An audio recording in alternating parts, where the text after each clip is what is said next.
അങ്ങനെ ക്രിസ്മസും വന്നു അല്ലേ. അപ്പോൾ ഇത് വാവയുടെ ആദ്യത്തെ ക്രിസ്മസ് ആട്ടോ. അതിന് വേണ്ടിയിട്ട് പഴയൊരു പുൽക്കൂട് തട്ടിയെടുക്കുകയാണ്. ഇത് ചേട്ടൻ പണ്ട് ഉണ്ടാക്കിയൊരു പുൽക്കൂടാണ് കേട്ടോ. ഭയങ്കര റിയലിസ്റ്റിക്കായിട്ട് സാധാരണ രീതിയിൽ ഒരു പുൽക്കൂട് വേണം തോന്നിയപ്പോൾ മരം വെട്ടി സ്വന്തമായിട്ട് തയ്യാറാക്കിയെടുത്തൊരു പുൽക്കൂടായിരുന്നു. അപ്പോൾ ചേട്ടൻ്റെ പെർമിഷൻ ഇല്ലാണ്ട് ഞാൻ ആ പുൽക്കൂട് അങ്ങ് എടുത്ത് കുറച്ചും കൂടി പെയിൻ്റൊക്കെ അടിച്ച് ഒന്ന് റീടച്ച് ചെയ്ത് വെക്കുക കേട്ടോ. ശരിക്കും പറഞ്ഞു കഴിഞ്ഞാൽ ഇതിലൊന്നും ചെയ്യാണ്ട് ഇതുപോലെ ഇരിക്കുമ്പോഴാണ് അതിനൊരു നാച്ചുറാലിറ്റി ഉള്ളത്. പക്ഷെ അത് കണ്ടപ്പോൾ എനിക്കെന്തോ ഭയങ്കര ഒരു അസ്വസ്ഥത. അപ്പോൾ കുറച്ച് ആർട്ടിഫിഷ്യൽ ആക്കാം എന്ന് കരുതി കുറച്ച് പെയിൻ്റൊക്കെ അടിച്ച് സെറ്റ് ചെയ്തുകൊണ്ടിരിക്കുകയാണ്. പുൽക്കൂടിൻ്റെ ഒരു ലുക്ക് കുറച്ചൊന്ന് മാറ്റിയിട്ട് ഈ കൊല്ലം വെക്കാം എന്നാണ് പ്ലാൻ ചെയ്തത്. എന്താണെങ്കിലും ഈ കൊല്ലം ക്രിസ്മസ് ഒക്കെ ആകുമ്പോഴേക്കും വാവ വരുമല്ലോ. അപ്പോൾ വാവയുടെ ഫോട്ടോഷൂട്ടും കൂടെ ചെയ്യണം എന്നാണ് ഉദ്ദേശം. അതിന് വേണ്ടിയിട്ടാട്ടോ ഈ കഷ്ടപ്പെട്ട് പുൽക്കൂടൊക്കെ പെയിൻറ്റ് ചെയ്യുന്നത്. ഇത് ഏകദേശം ഒരു 3 വർഷം മുൻപ് പ്രിപ്പയർ ചെയ്തൊരു ക്രിബാണ് കേട്ടോ. നാച്ചുറലി അന്നത്തെ കാലത്ത് ഉണ്ടാവാൻ സാധ്യതയുള്ള ഒരു ക്രിബിൻ്റെ ഒരു രൂപരേഖയൊക്കെ മനസ്സിൽ കണ്ടുകൊണ്ട് ചേട്ടൻ പ്രിപ്പയർ ചെയ്തൊരു പുൽക്കൂടാണ്. അപ്പോൾ അതിൽ പനമ്പൊക്കെ വെച്ചിട്ട് അതുപോലെ കുഞ്ഞു കുഞ്ഞു മരത്തടികൾ വെച്ച് മുള്ളാണി വെച്ച് ഫിക്സ് ചെയ്തിട്ടൊക്കെ ആ ഒരു നാച്ചുറാലിറ്റി കീപ്പ് ചെയ്തുകൊണ്ട് പ്രിപ്പയർ ചെയ്തതാണ്. എനിക്കെന്തോ ഇത്രയും നാച്ചുറാലിറ്റി അത്രയും പിടിച്ചില്ല. 2 കൊല്ലമായിട്ട് ഇങ്ങനെ തന്നെ ഇരിക്കുന്ന ഒരു പുൽക്കൂടാണ്. അപ്പോൾ ഈ കൊല്ലം എന്തെങ്കിലും ഒരു വെറൈറ്റി വേണ്ടതെന്ന് കരുതിയിട്ടാണ് ഒന്ന് റീടച്ച് ചെയ്തെടുക്കാമെന്ന് വിചാരിച്ചത്.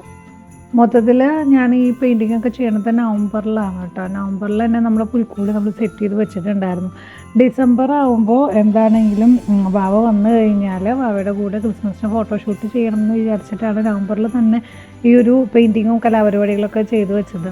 അപ്പോൾ എന്താണെങ്കിലും ഈ ഒരു പെയിൻറ്റിങ് ഒക്കെ കഴിഞ്ഞ് പുൽക്കൂടൊക്കെ ഒന്ന് ഉണക്കിയെടുത്തു.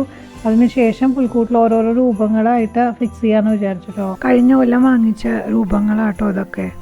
കഴിഞ്ഞ കൊല്ലം ക്രിസ്മസ് കഴിഞ്ഞ ശേഷം എല്ലാ രൂപങ്ങളും നമ്മൾ പാക്ക് ചെയ്ത് ഒരു കാർട്ടൂൺ ബോക്സിലാക്കിയിട്ട് സേഫാക്കി എടുത്ത് വെച്ചേക്കായിരുന്നു. അപ്പോൾ അതെല്ലാം ആദ്യം തന്നെ ഓപ്പൺ ചെയ്തപ്പോൾ എനിക്ക് കിട്ടിയത് ഉണ്ണീഷുവിൻ്റെ രൂപമായിരുന്നു. എനിക്ക് ഭയങ്കര സന്തോഷം തോന്നിയിട്ടോ. അപ്പോൾ ഞാൻ ഉണ്ണീഷുവിനെയാണ് ആദ്യം തന്നെ പുൽക്കൂട്ടിൽ വെച്ചത്. അത് കഴിഞ്ഞിട്ട് പിന്നെ എനിക്ക് കിട്ടിയത് മാതാവിൻ്റെ രൂപമായിരുന്നു, പിന്നെ പിതാവിൻ്റെ രൂപമായിരുന്നു. അപ്പോൾ അവർ 3 പേരും ആദ്യം സെറ്റായി. അതിനുശേഷം എനിക്ക് പശുവും ഒരു ആട്ടുകുട്ടിയും കിട്ടി. അപ്പോൾ ഞാൻ വിചാരിച്ചു അവർ 2 പേരും എന്താണെങ്കിലും പുൽക്കൂടിൻ്റെ ഉള്ളിൽ തന്നെ ഇരിക്കട്ടെ എന്ന് കരുതിയിട്ട് അവരെ 2 പേരെയും കൊണ്ട് ഉള്ളിൽ വെച്ചു കേട്ടോ. അപ്പോൾ അതിന് വേണ്ടിയിട്ട് ആദ്യം പുൽക്കൂടിൽ സെറ്റ് ചെയ്യാൻ വേണ്ടി എടുത്ത വൈക്കോലുകൾ എന്ന് പറയുന്നത് കഴിഞ്ഞ കൊല്ലം നമ്മൾ ക്രിസ്മസ് ക്രിബ് പ്രിപ്പയർ ചെയ്തപ്പോൾ ഈ ഒരു ക്രിബിൻ്റെ സൈസ് അനുസരിച്ച് വെട്ടി സെറ്റ് ചെയ്ത് വെച്ചിരുന്ന വൈക്കോൽ തന്നെയാണ്. അപ്പോൾ ആ വൈക്കോൽ എടുത്ത് വെച്ചുകൊണ്ട് ഈ കൊല്ലം എനിക്ക് എളുപ്പമായി. എന്താണെങ്കിലും ആ വൈക്കോൽ അങ്ങോട്ട് ഇട്ട് കൊടുത്താൽ മതിയായിരുന്നു. കട്ട് ചെയ്യാനോ സെറ്റ് ചെയ്യാനോ ഒന്നും ഉണ്ടായിരുന്നില്ല. അപ്പോൾ അതുപോലെ തന്നെ ഞാൻ ഈ കൊല്ലം വൈക്കോലൊക്കെ ഇട്ട് കൊടുത്തു. എന്നിട്ട് ഓരോരോ രൂപങ്ങൾ സെറ്റ് ചെയ്തു കേട്ടോ. ആദ്യം കൂടിൻ്റെ ഉള്ളിലുള്ള ആൾക്കാരെയാണ് സെറ്റ് ചെയ്തത്.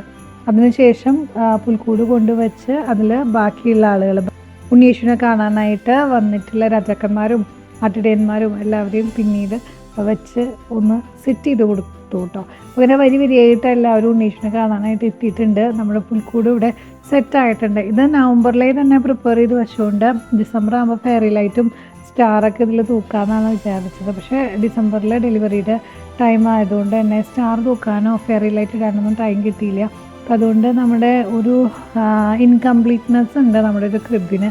കാരണം ഈ ഫെയറി ലൈറ്റിൻ്റെ അപകതയുണ്ട് കേട്ടോ. കഴിഞ്ഞ കൊല്ലം ഒരു ചെറിയ LED ബൾബാണ് നമ്മൾ വെളിച്ചത്തിന് വേണ്ടിയിട്ട് ഇട്ട് കൊടുത്തിട്ടുണ്ടായി. പക്ഷെ പിന്നെ എന്നിട്ട് സ്പോട്ട് ലൈറ്റ് വെച്ച് ക്രിബിനെ ഹൈലൈറ്റ് ചെയ്യുക ചെയ്തത് കേട്ടോ. അപ്പോൾ ഈ കൊല്ലം സ്പോട്ട് ലൈറ്റും വെച്ചില്ല, ഫെയറി ലൈറ്റും വെച്ചില്ല, ക്രിബിനെ ഹൈലൈറ്റ് ചെയ്യാനും പറ്റിയിട്ടില്ല കേട്ടോ. എനിക്ക് ഏറ്റവും ഫേവറേറ്റ് ആയിട്ടുള്ള ഒരു ഫെസ്റ്റിവലാണ് ക്രിസ്മസ്. അപ്പോൾ അതുകൊണ്ട് എല്ലാ കൊല്ലവും ക്രിസ്മസിന് ക്രിബ് കാണുമ്പോൾ, ട്രീ കാണുമ്പോഴും ഫെയറി ലൈറ്റ് കാണുമ്പോഴൊക്കെ ഭയങ്കര സന്തോഷമാണ് കേട്ടോ. അപ്പോൾ ഇക്കൊല്ലം എന്താണെങ്കിലും ബേബിയുടെ കൂടെ ഫോട്ടോഷൂട്ട് ചെയ്യാനായിട്ട് നമ്മുടെ ക്രിബ് തയ്യാറാക്കണം എന്നുള്ള വാശിയിലായിരുന്നു. എന്തായാലും ക്രിബ് തയ്യാറായി. ഇനിയിപ്പോൾ നമുക്ക് കുറച്ച് ഫോട്ടോസും കൂടി എടുക്കാം കേട്ടോ.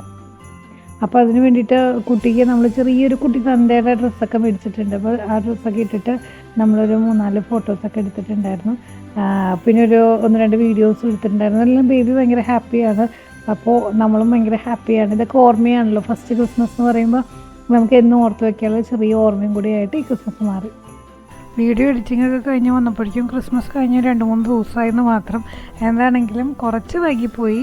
എന്നാലും എല്ലാവർക്കും ഹാപ്പി ക്രിസ്മസ്.